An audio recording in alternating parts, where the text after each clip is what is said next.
7차 시 정보사회의 의미와 특징에 대해서 살펴보도록 하겠습니다.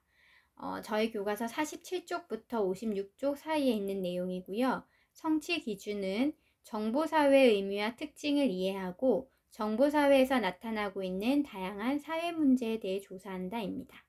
먼저 탐구활동 1번에서는 소셜 네트워크 서비스의 장단점에 대해서 알아보려고 하는데요. 소셜 네트워크 서비스가 뭐냐 하면 빈칸 1번에도 나와 있죠. 소셜 네트워크 서비스는 SNS를 말하는 건데, 특정한 관심이나 활동을 공유하는 사람들이 온라인을 통해 인적 관계망을 연결해서 의사소통을 할 수 있는 서비스입니다. 대표적인 것으로 인스타그램, 트위터, 페이스북이 있죠. 여러분 이 중에 뭐 이용하는 SNS가 있나요? 일단 선생님이 인스타그램이라고 하는 노래 가사를 지금 가지고 왔거든요. 노래도 같이 들어보면 좋은데 저작권 문제가 있으니까 꼭 여러분 찾아서 한번 들어보세요. 이 노래 가사를 보면 SNS의 장단점 알 수 있어요. 먼저 첫 번째 가사를 보면 내일이 올 걸 아는데 핸드폰을 놓지 못하고 있는 거잖아요. 밤에 잠 안 자고 계속 핸드폰으로 SNS를 하고 있어요. 여기서 알 수 있는 SNS의 단점 뭐가 있을까요? 그렇죠. SNS 중독이 발생할 수 있는 거죠. 그래서 단점, SNS 중독이 발생할 수 있다. 그 다음 막 사람들이 막 자기 잘난 것들, 그 다음에 어디를 놀러 갔다 왔다는 것, 이런 것들을 막 올리잖아요. 그래서 좋아요도 누르기도 하고, 근데 이 사람 좋아요를 안 눌렀대요. 막 자기만 뭐 어디 놀러 가지도 않고 막 이렇게 있는 거 잘나지도 않고 이런 것 같아가지고, 그런 걸 보면서 SNS의 장단점으로 유추해 볼 수 있어요. 일단 SNS의 장점, 자기 자랑을 하는 거잖아요. 자기 자신을 PR하고 표현할 수 있는 거죠. 자기 자신을 PR하고 표현할 수 있다.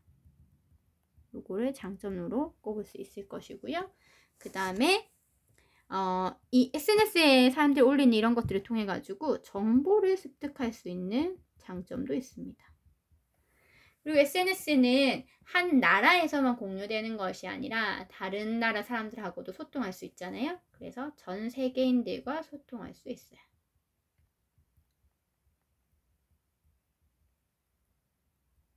이 외에도 뭐 다른 장점들 뭐 여러 가지 있겠죠, 그쵸? 그리고 단점은 SNS 상에서만 이런 인간관계가 이제 일어나는 거니까 대면적인 인간관계는 당연히 축소가 되겠죠.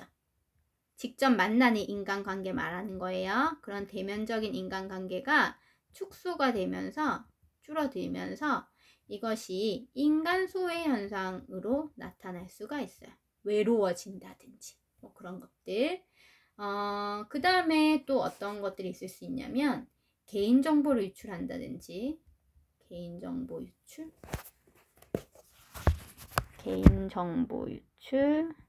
그 다음에 사생활 침해,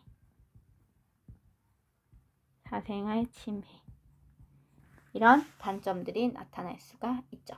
뭐 이 외에도 뭐 다른 장단점들 더 있을 수 있습니다. 네, 그런데 이제 선생님이 인스타그램이랑 노래를 보고 이제 생각한 것들 한번 나열을 해봤습니다. 특히 여기 두 번째 줄에 보면 뭐 정보화 시대라는 용어가 탁 나오기도 하잖아요, 그쵸?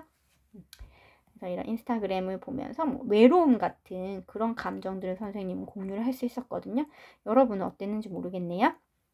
일단 이렇게 SNS 장단점 한번 정리해봤고요. 정보사회라는 건 여러분 첨단 통신 기술을 바탕으로 합니다. 그런 첨단 통신 기술을 바탕으로 지식 기반 산업이 산업 구조의 중심을 이루는 사회를 정보사회라고 합니다. 그럼 정보사회에서 정보는 특수계층에게 제한적으로 주어질까요? 아니면 대중에게 보편적으로 제공할까요? 어떨까요? 그렇죠. 2번. 정보사회에서 정보는 대중에게 보편적으로 제공이 됩니다. 더 나아가서 정보사회에서 정보는 대중에게 일방적으로 주어지는 것이 아니라 대중이 스스로 정보를 창출하기도 합니다.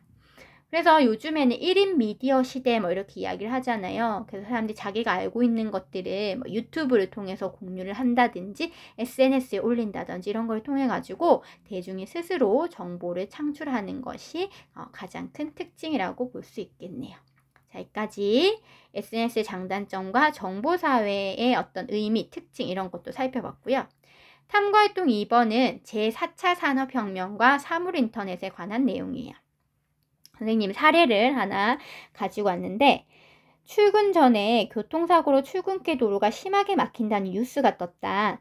소식을 접한 스마트폰이 알아서 알람을 평소보다 30분 더 일찍 울린다. 스마트폰 주인을 깨우기 위해 집안 전등이 일제히 켜지고 커피포트가 때맞춰 물을 끓인다.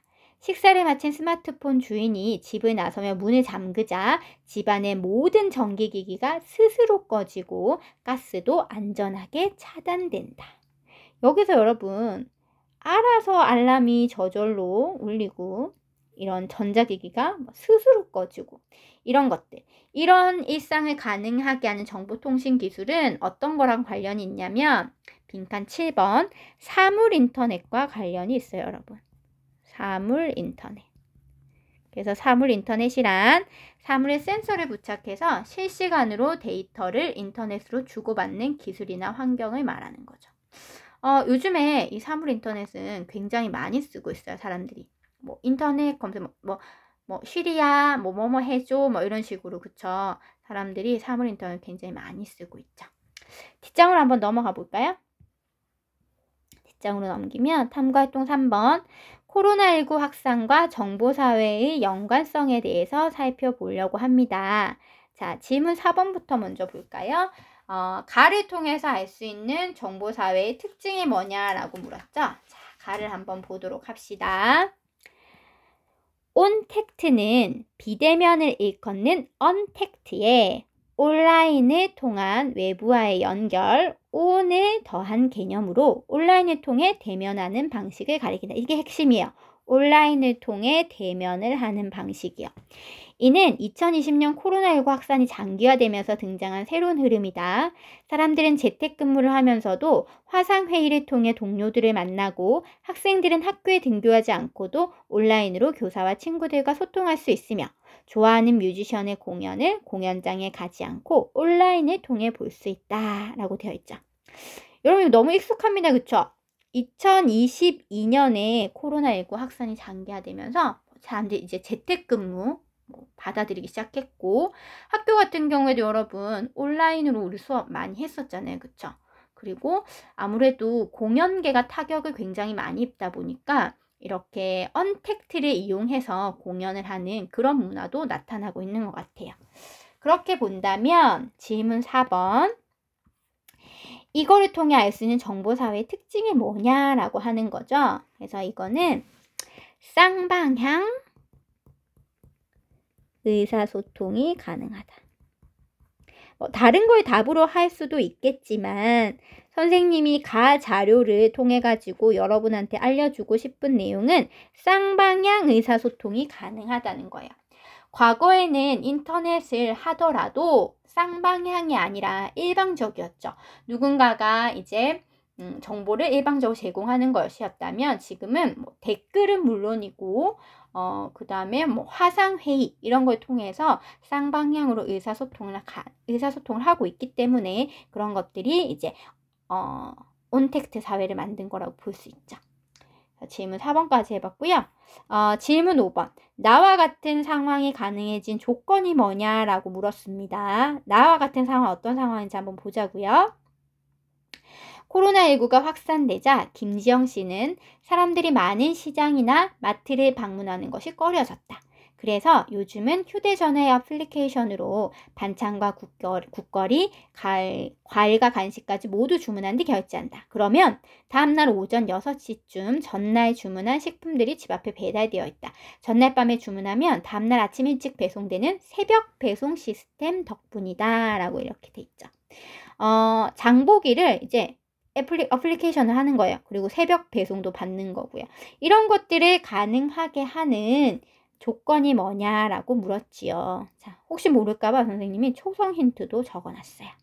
자, 무슨 쇼핑이 확대되는 걸까요? 그렇죠. 온라인 쇼핑이 확대되는 거죠. 인터넷을 이용한 인터넷 쇼핑, 온라인 쇼핑.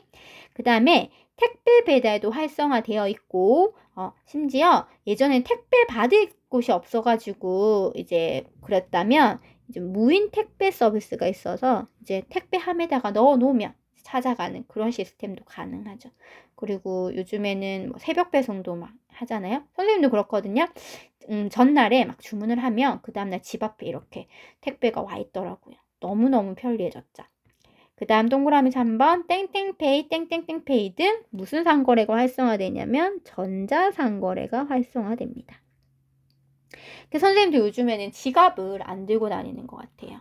핸드폰 하나만 있으면 핸드폰으로 대중교통도 이용할 수 있고 인터넷 결제도 할 수 있고 식당 가서 식당에서 핸드폰으로 결제도 가능하죠. 그런데 이게 단점이 최근에 부각된 적이 있는데 사람들이 이렇게 핸드폰만 가지고도 결제하는 게 굉장히 편리했는데 그런데 갑자기 인터넷이 안 된다면요? 또는 통신사 전산망에 오류가 생기면요? 그럼 결제를 할 수가 없죠. 실제로 최근에 어떤 통신사가 뭐 2시간가량 정도 점심시간 때 이 인터넷 접속이 안 되면서 카드 결제가 되지 않는 전자상거래가 되지 않는 그런 어려움을 겪기도 했죠. 이제 그런 거 본다면 편리한 건 분명히 맞는데 이런 전자나 인터넷망에 따라 가지고 잘 작동이 되지 않을 때도 있다라는 거를 우리가 확인해 볼 수 있습니다. 자, 그럼 질문 6번 볼까요? 그다의 기억에 들어갈 정보사회의 문제점이 뭐냐라고 물어봤어요. 자, 그다 한번 볼게요. 코로나19 감염병 확산을 막기 위해 지방자치단체들은 지역 내 코로나19 확진자의 동선을 SNS나 홈페이지, 재난문자를 통해 공개하고 있다. 또 방역당국은 신속한 역학조사를 위해 확진자 진술뿐 아니라 신용카드 사용 내역과 휴대전화 위치 추적 등을 통해 확진자의 동선 정보를 파악해 공개한다. 그러나 이러한 정보 공개가 기업과 같은 문제점을 발생시킬 수 있다는 우려도 나타난다라고 했죠. 코로나 감염병 확산을 막기 위해서 정보를 공개하는데 이 정보 공개가 어떤 문제점을 발생시킬 수 있냐면 자, 질문 6번 개인정보를 유출할 수 있는 거죠. 개인정보를 유출할 수 있고 개인정보 유출 그 다음에 그렇게 유출된 개인정보를 통해서 사생활 침해가 될 수도 있다는 거죠. 그러면 이런 문제점을 해결할 수 있는 해결 방안이 여러분 어떤 것들이 있을까요? 최소한으로 개인정보를 유출하고 사생활 침해를 하지 않도록 유의하는 것이겠죠. 그래서 더 구체적으로 말한다면 너무 TMI, 많은 정보를 이야기하기보다는 최소한의 필요 정보만 공유하는 거죠. 최소한의 필요 정보만 공개하고 그래서 이게 논란이 되고 나서는 이제 이런 정보 공개하는 거에서도 최소한으로 개인 정보가 유출되지 않도록 주의하는 모습들이 많이 나타나고 있습니다. 그리고 정보 처리 과정도 투명하게 해야 되겠죠. 정보 처리 과정도 투명하게 하고 그 다음에 이런 목적이 있잖아요. 지금 개인정보를 공개했을 때 지금 이 감염병 확산을 막는다는 이런 목적으로 개인정보를 이제 공개를 한 거잖아요. 그러니까 정해진 목적 외에 개인정보를 활용하지 않아야 되겠죠. 개인정보를 활용하지 않는다. 정해진 목적으로만 개인정보를 활용한다. 이렇게 해도 되겠죠.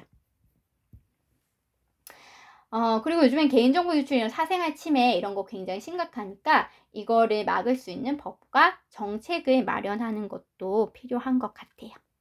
어쨌든 이런 정보사회 문제점에 대해서 다양한 해결 방안이 있을 수 있습니다. 선생님이 이렇게 적긴 했지만 이게 꼭 정답이라고 볼 수는 없어요. 다양한 생각들이 있기 때문에 여러분 나름대로 개인정보 유출이나 사생활 침해를 막기 위해서 어떤 해결 방안을 도출할 수 있을지를 생각해 보는 과정이 꼭 필요할 것 같아요. 자, 질문 8번으로 넘어갈게요. 질문 8번은 글라와 관련된 정보사회의 문제점을 파악하는 거고요. 질문 9번은 역시나 라와 같은 문제점을 해결할 수 있는 해결 방안에 대해서 이제 생각해 보는 거예요. 자, 요즘에는 이 라가 굉장히 이슈가 돼서 뉴스에도 많이 나오더라고요. 한번 읽어볼게요.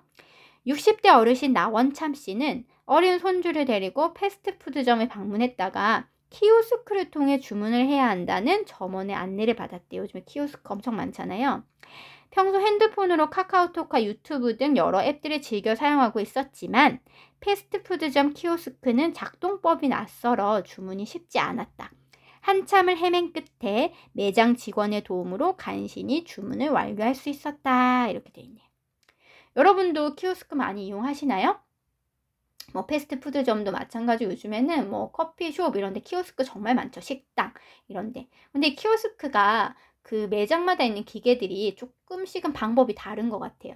그래서 이게 익숙한 사람들은 금방 적응을 해서 주문을 하는데 익숙하지 않은 사람들은 주문하는데 한참 시간이 걸리고 그리고 이제 너무 키오스크가 높게 뭐 위치되어 있어서 휠체어를 이용하는 사람들은 이 키오스크에 손이 안 닿아서 주문을 하기가 힘든 그런 부작용도 있더라고요. 어쨌든 이런 문제 있잖아요. 이런 거랑 관련된 정보사회 문제점은 뭐냐면 지금 60대 어르신이 이걸 잘 활용을 못하는 거잖아요. 그쵸? 그래서 이런 것들 우리가 뭐라고 하냐면 정보격차라고 해요, 여러분. 다른 말로는 디지털 소외라고 합니다. 나이 많으신 어르신들이 이런 정보기기를 제대로 다루지 못하기 때문에 벌어질 수 있는 이런 문제점, 이런 걸 정보격차, 디지털 소외라고 합니다. 그러면 이런 거를 이제 해결하려면 어떻게 하면 될까요? 잘 활용할 수 있도록 도와주는 게 필요하겠죠. 그래서 정보격차를 느끼고 있는 사람들, 지금 나원참 씨 같은 사람들 있잖아요. 정보격차를 느끼고 있는 사람들에게 디지털 활용 교육을 실시하는 거예요. 디지털 활용 교육을 실시하는 거예요. 요즘에는 이 디지털 활용 교육 굉장히 많이 하더라고요. 지방자치단체나 뭐 주민센터 이런 데서 이런 거 굉장히 많이 하더라고요. 그래서 디지털 활용 교육을 하면 이런 문제들은 좀 익숙해지면 되는 거니까 해결할 수 있을 것 같습니다. 자, 여기까지 탐구활동 3가지 우리 살펴봤거든요. 다시 한번 정리하면 SNS의 장단점에 대해서 살펴봤었고요. 그러면서 정보사회의 의미랑 정보사회 특징 알아봤고 제4차 산업혁명으로 이제 나타난 사물인터넷이라는 정보통신기술 한번 살펴봤고요. 그 다음 코로나19가 확산되면서 이 코로나19 확산이 정보사회에 어떤 연관성이 있는지 이런 것들을 한번 살펴보았고 이로 인해서 발생할 수 있는 정보사회 문제점을 해결하는 해결 방안까지 한번 알아보았습니다. 자, 수고하셨습니다.